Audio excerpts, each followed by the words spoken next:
Good morning, ma'am. Good morning. Friday we were short on time, so we rushed through a bit of things, and I want to review a couple of things with you, okay? Yes. So you had previously indicated that you arrived at the scene with Dennis Ozawa, is that correct? That's correct. When you arrived on scene, did you interview anyone at Paladura? We did. Who did you interview at Paladura? That's going to be Yoko, which is Jonathan's mother. In addition, did you speak with the children there, or was that over at the Porcupine Rim scene? Porcupine Rim location. So let's move forward to the Porcupine Rim scene. When you arrive at that scene, what do you observe? When Detective Ozawa and I arrived on scene, we observed Devyn Michaels going between the house and her vehicle, which is the Nissan Armada. And then I believe there was one child kind of playing around in the front yard. Okay. Did you notice anything at the Porcupine Rim scene as you arrived other than Devyn Michaels? I did. As we walked up the driveway of the residence, kind of off to the side, which would be near the opening of the garage door, there was a black cell phone. Okay. And when you say off to the side, do you mean actually on the driveway? It was on the driveway. And which side of the Nissan Armada was it? It would be to the left. Okay. So the driver's side. Correct. Okay. When you observe the cell phone on the driveway, on the driver's side of the Armada, do you immediately go grab it, or what are you thinking at that time? No, at that point we made note of it. That is something that we're going to want to include in our search warrant. So at that time we're leaving that so that we can collect it in a way that we can have it forensically analyzed later. Okay.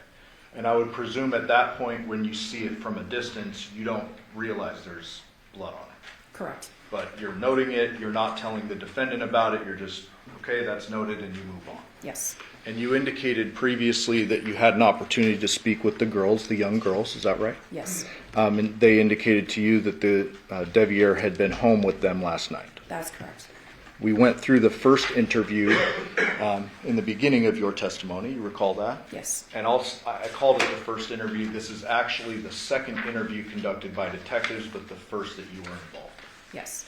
I didn't get a chance to ask you, but how were you approaching this second interview when you first go in? What's your mindset? Sure. So whenever we're contacting someone for the first time, we try to use a free format. We will ask them questions and allow them to give us a narrative in their own words. They're explaining the situation, the story, all of the things that they want to organically just tell us. And then we may ask a couple follow-up clarifying questions and sometimes repeat back to them what they told us so that we are trying to tell us. And you are aware that there was an interview conducted with the defendant prior to your involvement? Yes. And this second interview, your first, Yes. was that investigative type, open-ended, like, hey, give us any information you deem relevant kind of thing? Correct. Okay. And just to briefly summarize, there was some discussion about, in that second interview, your first, the day before, shopping for school supplies. The defendant acknowledged she had been with the victim, and then she said he was alive and well in the garage when she left. Is that correct? Yes.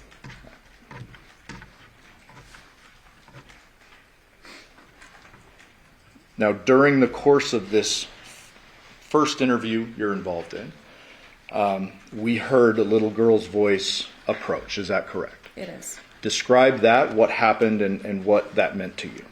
So while we were interviewing Miss Michaels, we are engaged in our conversation.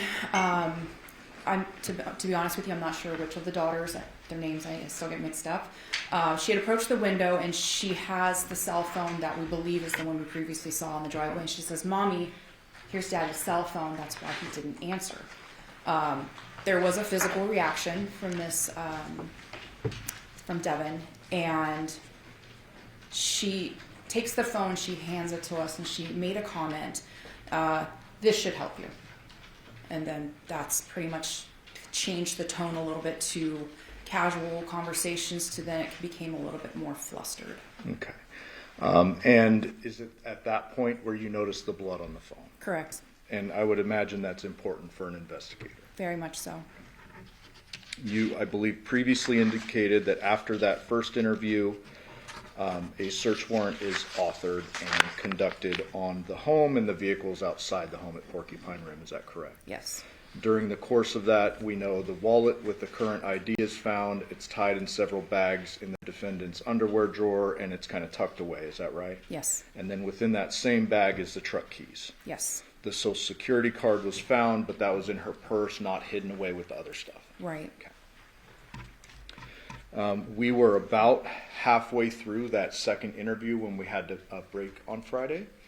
And so just describe for us how you're approaching this second interview differently, knowing what you know about the blood on the phone and the items found in the home.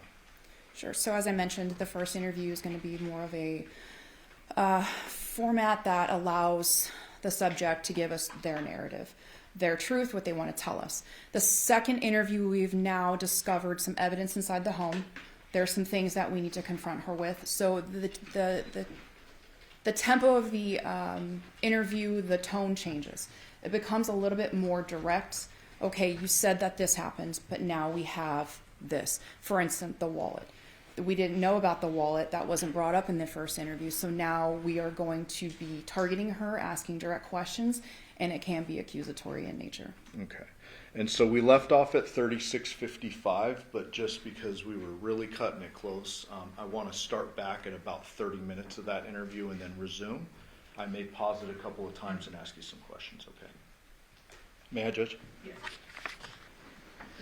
What do they look like? 1 second. Remind us what you said this is. 620, Your Honor. Okay, go ahead. I don't know, like I have all of his whole driver's license, I had all of his old stuff. Okay. And then a whole wallet with the driver's license? How many do you think you have? I think I have 2 of his licenses. And then are they both in wallets or Yeah, and we have an old one of Devyn's as well. in separate wallets? No, just in separate places. Okay. Where was those other ones? Like the ones for Jonathan? Where did you keep those at? The one drawer in Devyn's in a different drawer. Which drawer? One's in like my drawer with like some doorknobs and stuff, and then the other one's in a nightstand or on the other side. Oh, okay. And you think you have a couple of his driver's license? I know I do, and I have them on my phone too. Did he? And why does he give you those, or why does he? Why do you? I thought you had them. I know how it sounds, but he literally said, "Hold on to this because it's important." He literally said that. About what? Like the social and everything. And I have the EBT card, and you can see it at the gas station. He handed me the EBT card and said, "This is the code," and then he gave me the other one.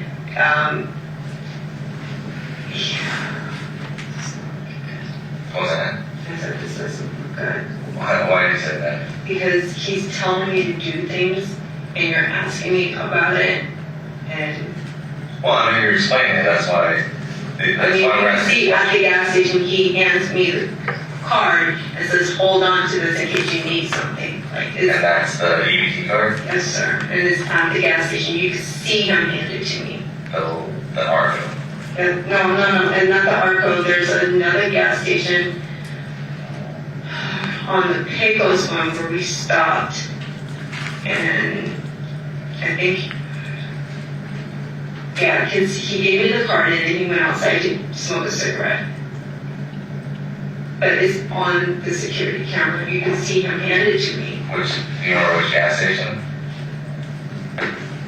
I don't know the name of it. It's by the Burger King. Burger King. You know, like It's off the Pecos and Windmill. It's like right there. You can make Pecos Windmill, Burger King. There's a gas station right there. He was talking about the man that works there. He parks right. Like on the corner? He was telling me about the man that works there, and he sleeps in his car and everything like that. What time do you think that was at? That was after we unloaded everything. We went right there, and I got a Monster drink, and I don't remember what he got. So right after you left, When we got back to his side of town. so coming back is when you went to that gas station? Yeah. So like so after, it'd be after 9 o'clock. And that's when he gave you his ET card? Yes. You can see him hand it to me, and he walks out the door. So that's right, that's near his place. You said Pecos and Window? The Burger King? Yes, sir. Like, So, Detective, we're now talking about kind of the Social Security card, the wallet. There's an EBT card that's referenced. Is that correct? Yes. Before we move on, I want to ask you about an exchange that was a bit earlier in the interview, but would be duplicative for me to play again. Earlier on in the interview, you had confronted the defendant about the bloody phone, correct? Yes. And what was her general response with regard to that? As far as the acknowledgement of the phone, Yes. she was surprised about the phone being at the residence, Okay. and it really threw her off when her daughter handed her the phone, and it changed the tone Yeah. of our interview. And she claimed she was surprised. You're not saying she actually was? No, Okay. she appeared to be very surprised. Okay. And you had asked, and I'm simplifying, you had asked something to the effect of, well, how does blood end up on the phone? Does he hurt himself or something like that? You remember Correct. that? Describe that exchange. So once we have the phone in our possession, we do note, and also her child noted, that there was apparent blood on the phone. That's of great concern, and of course we're going to address that at the time. Began asking Devyn some questions related to that. She mentioned that he had injured his hand, and I believe she specifically said he took a chunk, and he being Jonathan, out of his hand. Then went into great detail, which stood out to me because the entire interview there hadn't been any detail on anything. It was very generalities. There wasn't a lot of, it was like, I don't remember. But in this case, she went into extreme great detail about the table, how it folded, where it was in the garage, how he had hurt himself. And to be fair to the defendant, I believe she said, John told me that he hurt himself. I didn't see it, but she knew it, or claimed she knew what he hurt himself on, and that it was a very large injury. Correct. And in addition to that, she did not see any blood or injuries on John's hands. And Detective, you've reviewed the autopsy photos in this case. Yes, I have. Were there any bleeding injuries to the victim's body other than his decapitation? No. We're going to resume the interview now.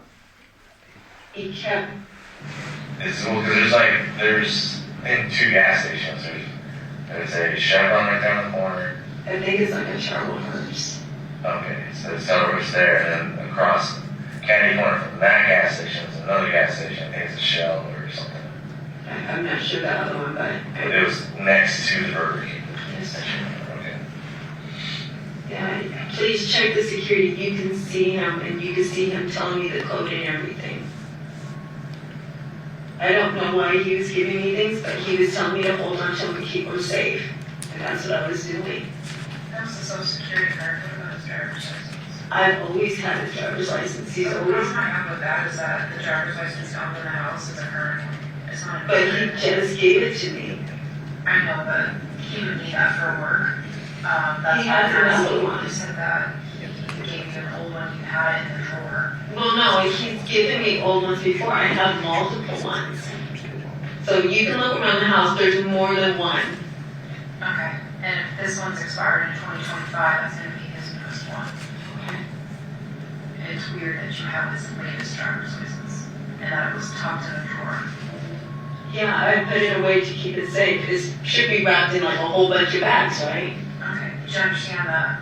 I understand, but I also have Social Security. I understand, and that's why I'm like, it's just getting weirder and weirder. It's like I'm doing things that help, and it's not helping me. I got it. Is that just being able to explain some of the stuff? That's all we need is I'm explanation. trying to explain it, but the more I'm talking, the more it just sounds really stupid. And Especially a driver's license, that doesn't need to really be kept safe. But But I'm a Social Security card or birth certificate, Yeah. including completely understand, especially if somebody is in transition in their life and they're wanting to find a new place to live and want your work. But I don't know what else was in it. It was just a lot of things. Okay. But it wasn't his wallet. He didn't hand his wallet over to you. No, it was a lot of things. Like, it was like a square thing he handed to me. And then a black box, what are those called? But not his wallet. You know what his wallet looks like. You saw him pull it out different Yeah. things. So he had his. So, Detective, you're now confronting the defendant with regard to the wallet and all that was found in the plastic bags. Correct. Those were sealed when they were found, correct? They were. So, let's step back a moment to the phone, because they kind of tie together. She is not telling you that the phone is part of this chunk of items that John allegedly gave her in this bag, correct? Correct. Okay. With regard to the victim's phone, did you ultimately learn that was in fact his blood and DNA, the victim's, on that phone? Yes, I did. Did you ultimately learn from other sources, not the defendant, but other sources, when John's phone was last at his home and when it left? Yes. So one of my partners had authored a search warrant for Google. We had also done some call data records as well, but the Google itself came in quite a bit later. So this is something that we found out after the crime, obviously, and after all the interviews had been settled.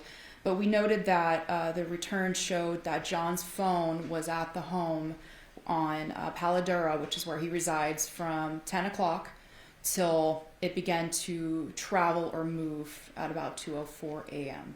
And what else traveled or moved at 2:04 a.m.? So I'm not sure exactly what's been testified to yet, but at 2:04 is when it's alleged that Devyn left the home. She traveled. We have her cell phone or CDR records, as well as the Burla, which, again, I'm not sure if that's been testified to. That is the infotainment system that we authored a search warrant on.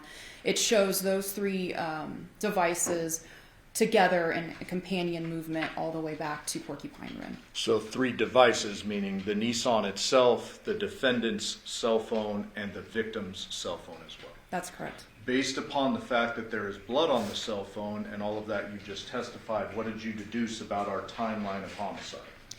Well, after having the information from the autopsy, which is there was no bloodletting injuries short of his obvious cause of death, which was the decapitation, there was no reason there should have been blood on that cell phone because any bloodletting would have been after the homicide.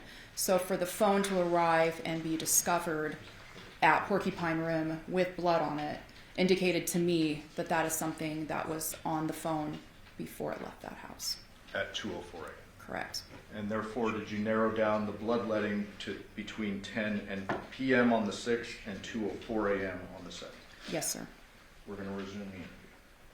So when we find his wallet, it's going to have his driver's license and his cards.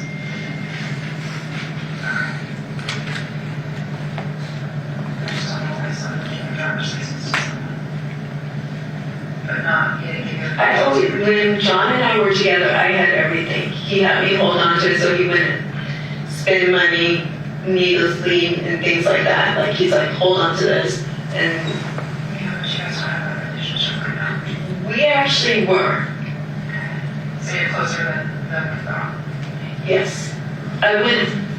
Are you? He asked me to marry him yesterday. Okay. Does that make sense? Things to know your relationship you had mentioned was getting reconnected, but that's more romantic. Right, and you can ask the girls that he told the girls we were going to get back married and they were going to be the flower girls and stuff like that. He was trying to get back together. And I was helping him break all of these little bad habits that he was doing. So then he gives you the EBT card for one of the girls. Where's the other one for? I have 2 EBT cards. Do you have both girls' EBT cards now?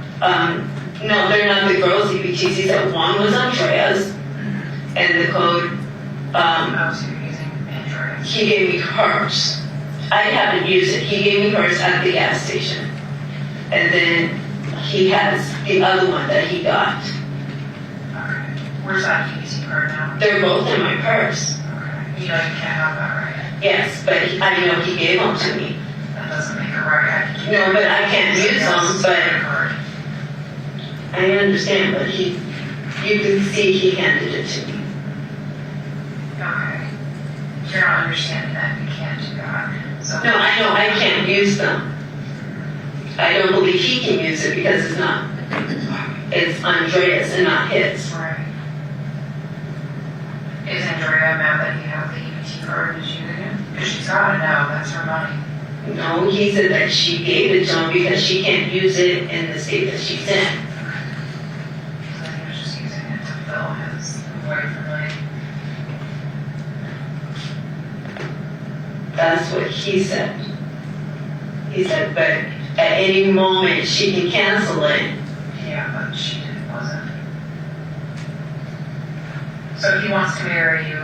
He's telling the girls to be flower girls, yet you're still wearing a ring, and so is Dev. This ring I bought on my own from Macy's. It had nothing. No, this wasn't a simple You just told ring. me that it was a symbol. I said- You have a best friend connection with Dev. We do have a You wear the connection. wedding ring too, and that's something that is a respectful thing, part of your marriage. Yeah. But now you're telling me that you and your ex were talking about getting married. No. And you just took a ring off last night from another female and threw it away. But yet You're taking what I'm saying, but you're- not. It's fact, it's what you said. No, I understand that's what I said, but that's not exactly the situation. You're taking it and Okay, so let me. here's what you told us so far. Your ex needs a place to stay. Yes, Because ma'am. he's trying to get out of his mother's house. Yes, ma'am. You were kind enough to allow him to move into the house with you, your current husband, which is your best friend, and your two girls, which the girls just moved back in May. Yes, ma'am. Okay, so you guys are trying to make it a family. You were saying that he was supposed to like slowly move in, that things were progressing slowly. Now you're telling me that he's wanting to marry you. He mentioned that yesterday. He even talked to the kids about it, and that your relationship has now progressed past just slowly kind of No, ma'am. You're misunderstanding. He has mentioned getting married in front of the girls. Our relationship is not rekindling on a physical level or romantic level, but we are trying to reconnect and have a family for the girls. Yes, he has said we should get married, and he's saying it more, for my opinion, on a joking thing, but he has said that in front of the girls. That was not said yesterday. Okay? When was that said in front of the girls? I would say over a month ago. Okay, and what did you say in return in front of the girls? I didn't say anything. I just looked at him and rolled my eyes. So are the girls, when I talk to them, going to say that they don't think you guys are getting married? Oh yeah, they'll tell you that. That you guys are not getting back together? No. Because at one point I was telling him I didn't think it would be a good idea for him to be here, and it would be too hectic. So they will definitely tell you I was not trying to marry him. Did you say anything to Deb about it? Oh yeah, I've told him that John keeps trying to say he wants to, get back together. I have You're told him. telling him now? Yes, ma'am. Okay. And then him moving in now was just a platonic, friendly relationship? It's not a yes. Yes. Where was Basically. he going to sleep in the house? I was going to clear out the sewing room that's up there. Okay. He said he wanted the loft because it was the cooler place, but I was going to give him the sewing room because there is more than enough room.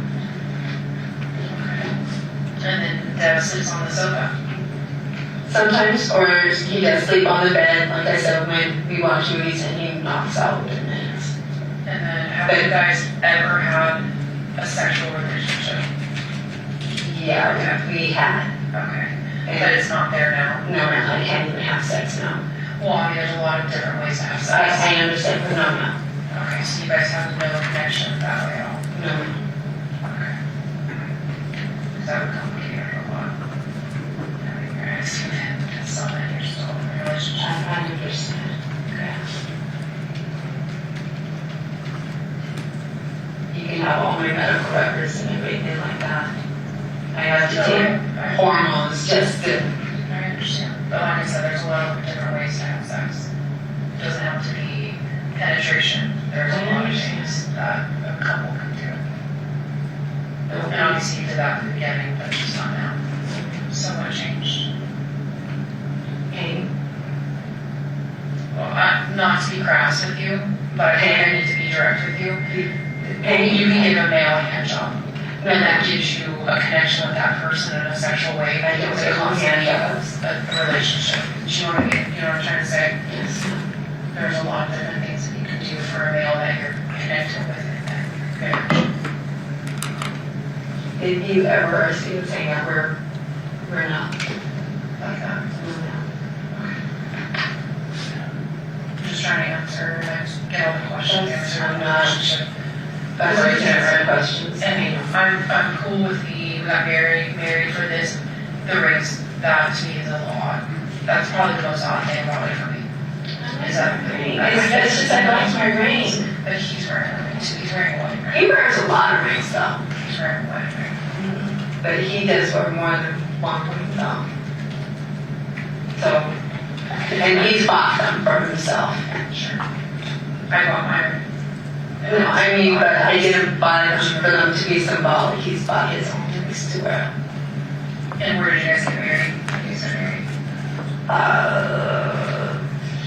What was that? The flamingo thing?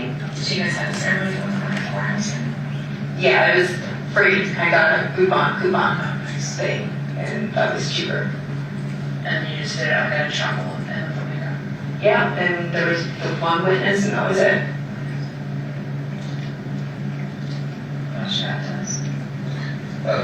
So you said that you guys have not, like, you and Devyn have been in for a while. How long are we talking? Like, Years since he's been back. what do you mean since he's been back? He moved out of the state. Devyn says he's been living here for like the last 4 years. Yeah, but he got moved out of the state. He lived in California, and then he moved back, lived with John, and then he came back this way. Okay, so since he's been back, you guys have not? No, sir. I stopped being physical probably in 2020 when I was having all my issues because I had surgery after surgery. Okay, but he was already living here. He wasn't living with me. Because he was telling me that he's lived here for like the last 4 years. Yeah, but he wasn't living with me the whole time. He was living with John at Paladra. When I say living here, I mean like he actually said that he's lived here at this house. How long have you lived at this house? I've been here for 3 years. And then when did he come back to Nevada? I guess that was what we're saying. I would say I've been here for 3 years, so at least 2 years ago. And then prior to living here for 3 years, where were you staying before that? Decatur and Horse. And then how long were you at that place? Less than 1 year. And then prior to that place, It was at Wild Magic. where's that at? 89129. Like what area though? Like major cross streets? Craig's and Tanea. Right by where, close to where JC lives. And then did your kids live with you at that time? Yeah, they've always lived with me. They've only not lived with me for the short period of time of 9 months. And going back to we were talking about the ID and stuff, you said it was, yeah, you had one that is in a bunch of bags in your drawer. When did he give you that? Yesterday. With the IDs and the social security card. And was that at the house that he gave that? Don't see Yes, sir. So he handed you a bag yesterday. Do you remember what was in it?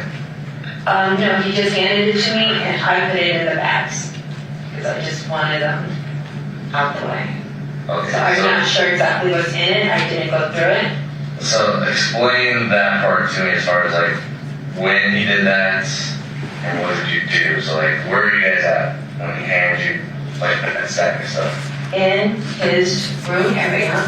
And he handed me the little square thing. He says, hold on to this, and he handed me the other thing because this is my social. He says, just keep it safe. And that's all I was going to do. So I wrapped it up, and I was going to put the social in the security box, and I just didn't have a chance to do it. What else? Did he give you anything else? He gave me his guns. Anything else? Like, there's a set of keys in that bag, too. The keys are from Andrea's stuff. The set of keys that are in that bag? Like the bag No, the that... keys are my keys. Where do those go to? My car. So you have... Detective, we're going to pause real briefly. Throughout the course of the investigation, did you learn that no spare set of Chevy keys for John's truck were ever discovered? Yes. In fact, after the defendant was arrested for the homicide, was there some communication with Yoko about returning the keys? Yes. And why was that? There were no set of keys for John's truck found in the home or anywhere else after searching all the residences other than the keys that were in the bag. And so you had to return those keys to her so she could do whatever she was going to do financially with the truck. Correct. Bag that you put... Plastic bag that you wrapped his ID in that he gave you? Had a set of your keys in there? I'm so lost. I'm just wondering, like, when he handed you a bunch of stuff, he only gave you the wallet with the ID in it? Did he hand you anything else?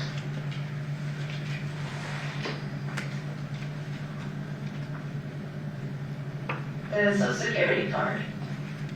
Okay, because in that bag that it was wrapped in, that you said you wrapped it in, there was also a set of vehicle keys in there. I don't remember giving the keys. Because I guess that's my question. Like, why would he give you his wallets, social security card, which is like Detective Skinner's asking, also, and then also a set of keys. I don't remember the keys. I just know the wallet and the social security card. And then you put that in a plastic bag while you were at that house? I just grabbed everything and tied it and tied it and tied it and tied it. So the only thing he handed you, like, so I'm giving you this stuff. What exactly does he hand you? I remember seeing the wallet, and I went like this. He dropped it in, and I just started tightening it away. So it's just a wallet though? That's all I remember seeing. I do not remember seeing keys, but he dropped it in the bag. Like I just took it and tied it away. And was this in the garage? No, sir, it was in his room. Inside the room in the house? Yes, sir. And was that before you guys went into the garage? That was before we left. And then he also said, make sure the guns are safe. And we didn't take the ammo. So I carried on. Detective, was this timeline that the defendant gave you notable? It was. And why is that? Specifically, the keys being in the bag and the wallet. When they leave the Paladura residence, she'll indicate that they were in his truck and then drove back to his house, or back to her house on Porcupine Rim. However, the keys have been tied up in that bag because she indicates in her statement, I tied them, and that's exactly how we found them in the drawer. And so we know based on not only the defendant's statements, but witnesses and technological evidence that it wasn't the Nissan Berla that they made the last trip to Porcupine Rim in and then returned to Paladura. It was the victim's truck. That's correct. And so she's saying the keys or whatever he put into the plastic bag that she tied up over and over and over were given before that last trip to Porcupine Rim. Yes. One of the guns, and he carried out like a bow and like a crossbow looking thing, and then another gun. Okay, so that was before you left there, between 9 and 10? No, that was like at 8 and 9. 8 and 9. And we came this way. And then what did you do with that all the stuff? When I got here, I put it in the drawer, like just to keep it out of the way. And then you guys drove back. Yes, sir. Okay. Did he have keys to his truck? Yes, or we drove his truck. Do you remember where he put his keys to the truck? So we can't find his keys to the truck at his house. They were on the table. Which table? The table that had like all this looking stuff and like the grinder and everything like that. All of that was sitting right there. And his keys to the truck? Yeah. The only keys I picked up were the ones that had the little thing on it that said Andrea, because Yoko said bring them to her and put them in the little thing. That's the only thing I picked up.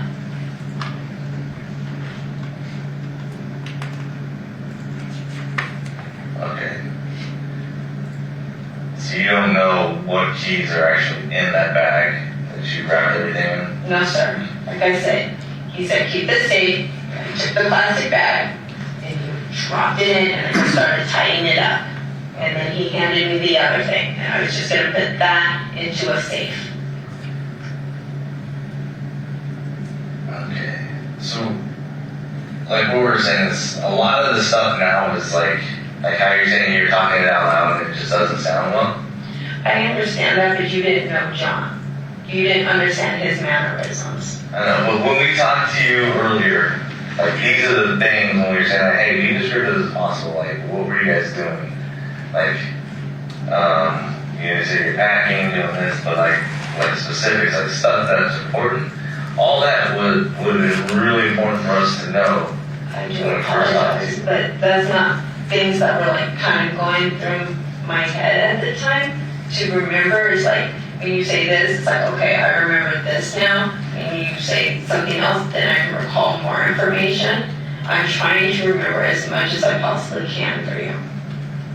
Okay, because like how you said how it doesn't look well, I agree with you now because you have his social security card, you have his wallet and his ID. There's possibly a set of keys that looks like might be his truck keys in that bag. Okay. So, But I'm sure he's got I got more than one key for my car. Not keychains on it. Spare keys would have keychains on it. like it's not just like a key with a key fob. It's like it looks like his personal set of keys.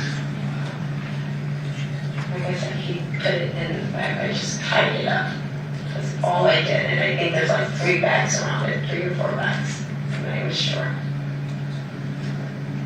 And if you have a safe, why would you not just put them in a safe? I haven't had a chance to. A plastic bag. For the keys, Oh, for all the stuff that you it was just what we had right at the time. I hadn't been here to put it in the safe. The safe is here, but I just And hadn't had that was placed in a drawer. It takes 2 seconds to put something in a safe. I hadn't done it, and I wasn't trying to have Debbie or see it.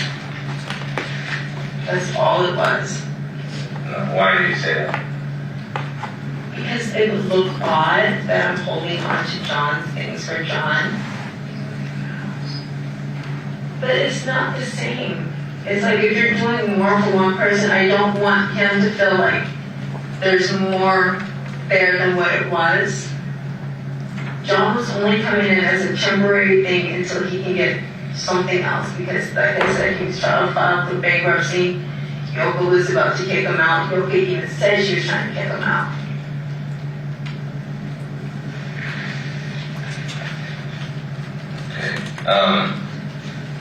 So you, how many you tell us about the bankruptcy before? That he was I did. I did mention bankruptcy before. I don't remember that.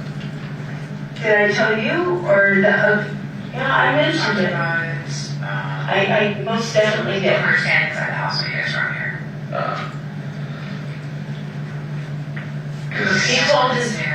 He told his mom he was going to file for bankruptcy. Yeah, gambling. How long does he have an issue with gambling? Where does he usually play? Well, when we lived together, he would go to the Santa Fe.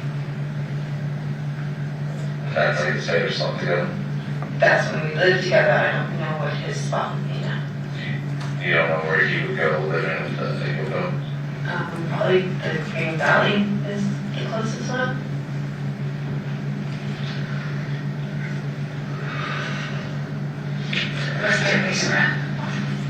He said he was. How much was he getting paid? He claimed he was going to try to do 1,100. He claimed he was going to be able to do that. And is that text message or conversations you guys had on the phone? Probably both. You might be able to find a text message on it.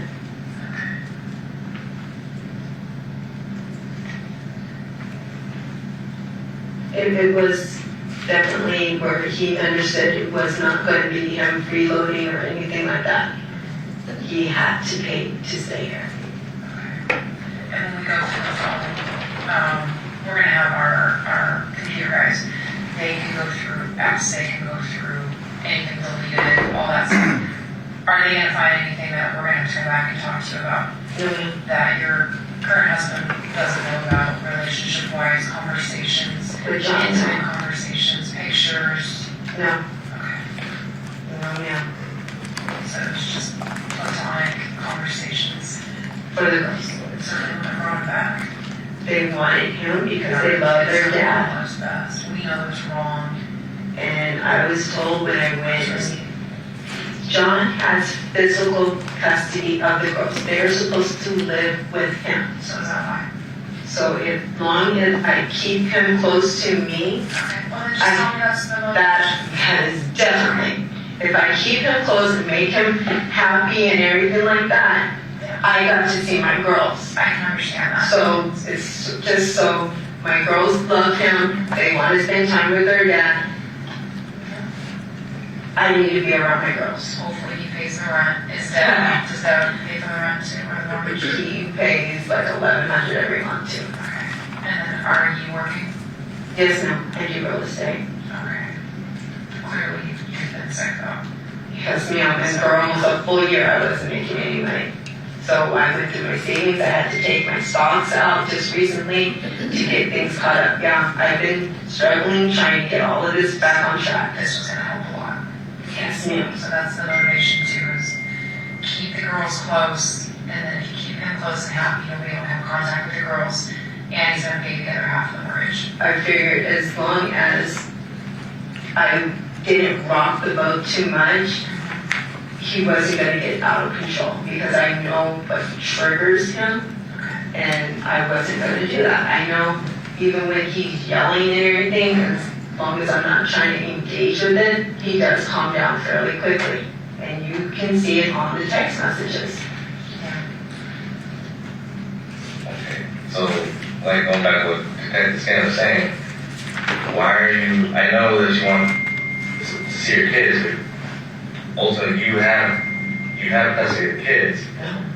He does, He has Well, he has physical custody, but they've been staying with you. They're not staying with because him. he's letting them stay with me. Exactly. But why would you want to bring him here? Because if you look at the text messages, when he gets mad, it's bring me the girls back. I want the girls back. So he's threatening you about that stuff. So he's threatening you about the kids. Okay, so Again, if I keep them happy and keep everything cool, the girls can stay with me. And they were supposed to be with me for the summer, but you'll see, oh, I miss the girls. I haven't seen the girls, so it's okay. I would drive to Henderson multiple times just so he could see the girls, and then we would drive back. do you have any other phones? No, sir. We have a house phone, a landline. Yeah. Your purse was inside the house. That phone is not connected. What phone is that? There's like extra phones, like my old phones. None of them are connected. The girls just use them to play video games. That one was in your purse. Are you saying one, and then that one's in your purse? Yeah, there's one in my purse. Tamia was playing music on one of them earlier today. They're just old phones.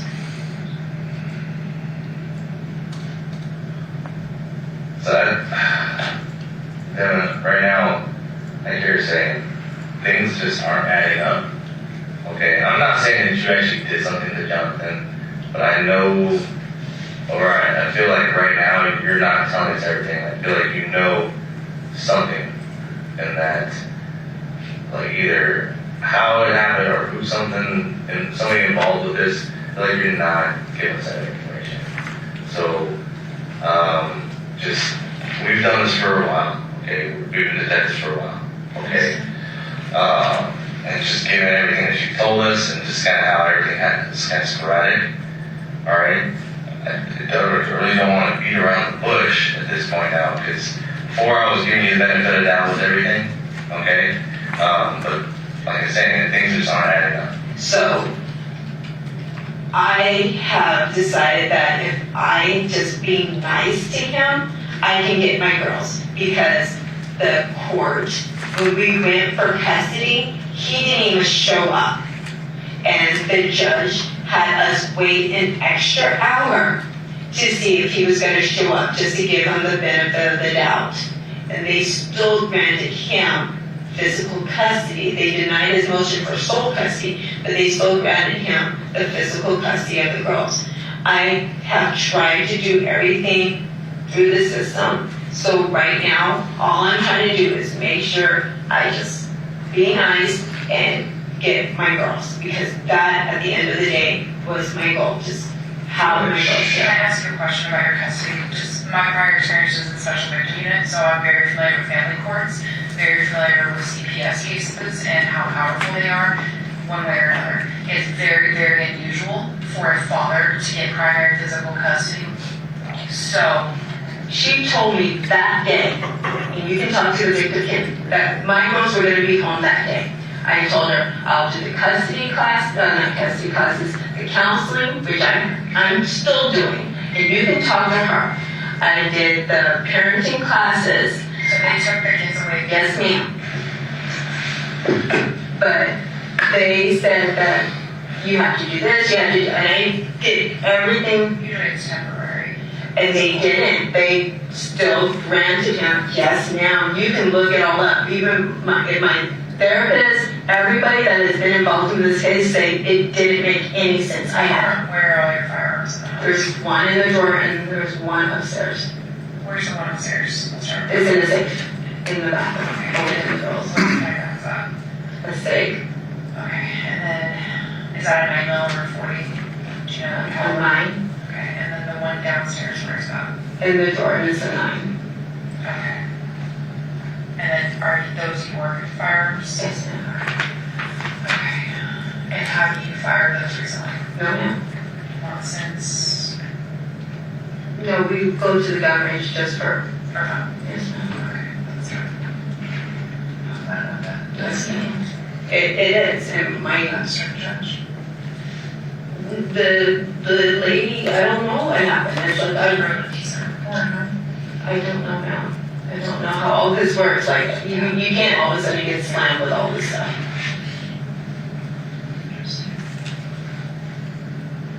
So, I know it looks weird, but I'm just playing nice to keep my girls. So, I'm just trying to not create waves. So, John says, I need you to do something, I do it. As simple as that. I'm not trying to look stupid in front of you guys, but Does he hold that over your head? yes, Like, does he threaten you yes, with the kids? yeah. Like, what kind of stuff does he say? Is if I'm not, hey, I need you to do this, if I'm not, it's never been like a sexual thing. I mean, he's hinted at it, but it's always, if you're not, anything, I need this help, I need this help. I used to give him gas money every time I went down there. I used to have to buy his beers and his cigarettes because the EBT doesn't cover it. And the girls would even tell you I was always buying them something. You can look at the gas station records. Every time we went in, you would, hey, I need this, this, and this, and I would be the one paying for it. I just don't want to offer Is those. that how we got you to agree for him to come here? Yes. And it's just to keep my girls close. What did he tell you? That it's not what he told me. It's just I know. What did he say? Like when he said, We should be a family. We should be a family again. The girls would want us together. did he threaten you saying, let him move in?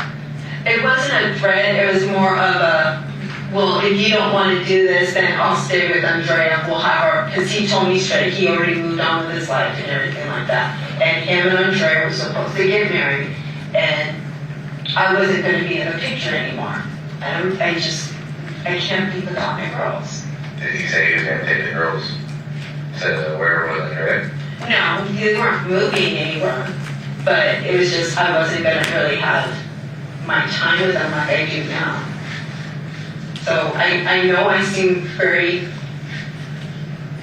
easy to push over, but it's not. It's just, Well, it's a cycle. Obviously, he's been using your kids against you and getting his way for stuff, and you know. On one of the things I want to say, it was like the 4th of July, Nene put something in the microwave and it like kind of started sparking like a metal thing, and he started screaming, fire, fire, fire, fire. So I'm trying to get the girls out, and he's yelling at them to sit down, and he's cussing out his mom, cussing at me. And I'm just trying to get the kids out of the house thinking there's a fire, and he immediately, pack their bags, bring them back, we're not doing this. So, Was that here or over? in Henderson, and ask Yoko, she'll tell you. That's how he is. So, I mean, when I tell you that, I told you earlier that, I think that you're not telling us everything, that there's something that you know that you're leaving out. And then you go into this big explanation about, this is what's happening, this is what's going on, I love my girls, he uses that against me, and you kind of go into that brief explanation. So, you never really got into the other part to it. Okay, so you just can't get the explanation, which I understand completely now. Like, you're painting a different picture about what's been going on. Like, all this stuff you're telling us now is not anywhere near what you were explaining to us earlier. You know what I'm saying? I'm not trying to speak ill of anyone, and I'm not Well, trying to make myself sound. It's not speaking ill, it's just trying to explain the situation and where you're at with him and your explanation. I mean, now it's a little bit more clear that he obviously uses your kids against you. You love your kids. We all love our kids. And I agree with you as far as like, I would do anything for my child, right? And you said. So it's not that I'm trying to bring him in because I'm in love with him or anything like that. No, you're trying to make, but here's where what I'm saying is, I don't think him coming here isn't something that you really agreed to. It was something that he kind of forced it upon you. He made it clear that it would be better for the girls, just like the puppies. We need to bring the puppies. The girls love the puppies. And right? So that to me, when we're looking at everything here, would say, hey, well, he needs to get out of the picture, right? So that's why I'm asking. I don't think you did anything to him yourself, okay? But I do believe that you know what happened to him. Detective, during the course of interviews, when you're speaking with a potential suspect or person of interest, or however you want to say it, are there times in which you will change the tone and kind of minimize someone's involvement? Absolutely. So just so everyone understands, when you or Ozawa are saying, I don't believe you did it, that's part of your interviewing technique, correct? Correct. You're not saying that's what you actually believe. No, it's a way of keeping the dialogue going, of showing some sort of like sympathizing, comments. If you're giving that to them, they're feeling that they're heard and they're believed, and they will continue to speak with us. Okay. And so who did something? So that's where, hold on. So this is the time right now that would be a good time for you to kind of explain what you know about what happened. Because as we go on further, and when we leave here, and you say, I have no idea, there's no clue, I don't know anything about what happened, and then we find out later, that obviously looks worse on you, correct? I understand. Okay, so like I was saying before, now is the time that it would be coming upon you to say, hey, okay, this is what I know. Okay, like I said, I don't believe you actually did anything to him, but I do believe that you know what happened to him. Okay? John was like this with everybody, so I don't know if he got into anything with anyone else, but for me, this is how he was. For Yoko, this is how he was. I'm pretty sure he was like that with Andrea. I don't know if he could be with any other person where he's like doing this. You would have to look at his phone. But you can look on my messages. It was always a back and forth like this almost every single day. I would get a message and it would be a very aggressive, I hate this, you're not doing this. And by the time the date was halfway through, it would be I'm sorry and everything like that. This was almost daily. Like I said, I get that. Like I understand what you're explaining as far as how he is. Okay. Real quick, what's that combo you're saved? If I'm going to say that. 1978. Thank you. Sorry to interrupt. So, okay. But like I said, I understand how you're explaining him and how he is. Okay. But like I said, I still feel like you know more than what you're telling us. So just to wrap up a little bit, obviously we grabbed the phone that was on the driveway. We'll process that.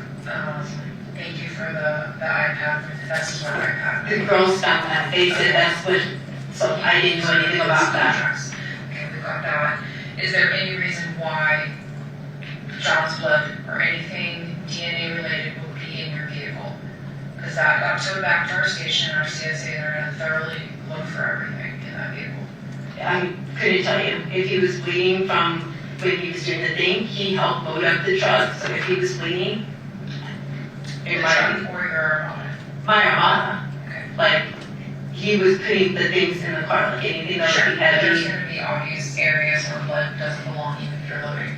So I'm just asking you directly, because if we do find any DNA evidence in that vehicle, obviously we want to make sure we asked you if there would be a reason. No, the only thing I knew he said was his hand that he hit on the table.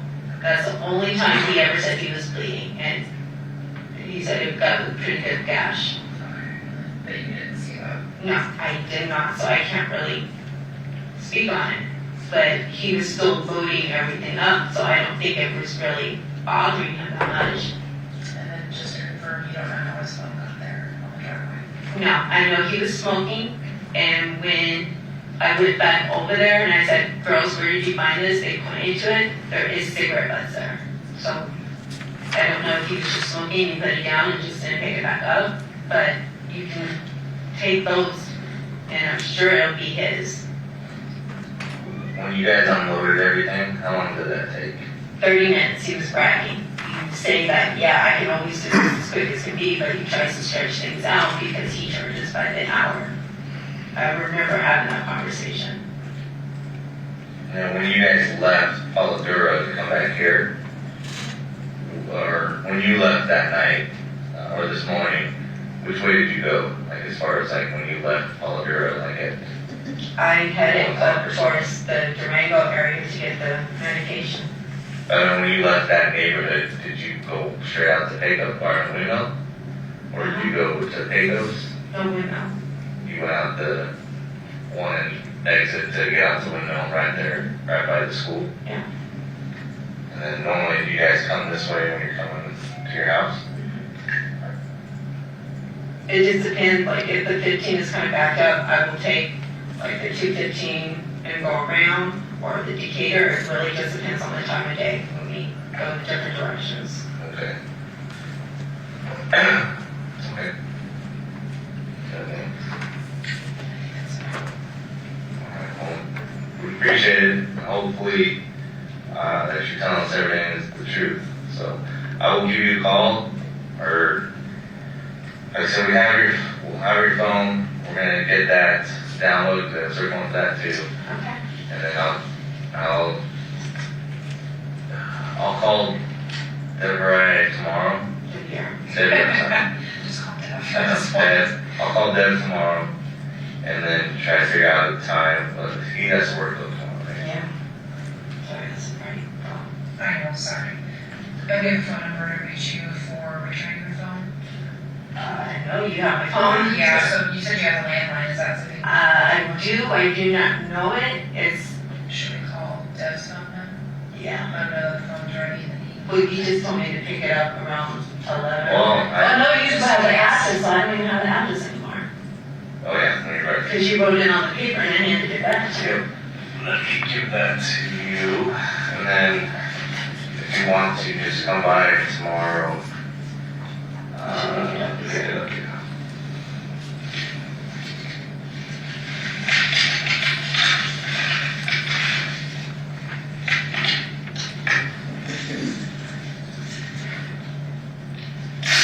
You have that card, right? Yes, sir.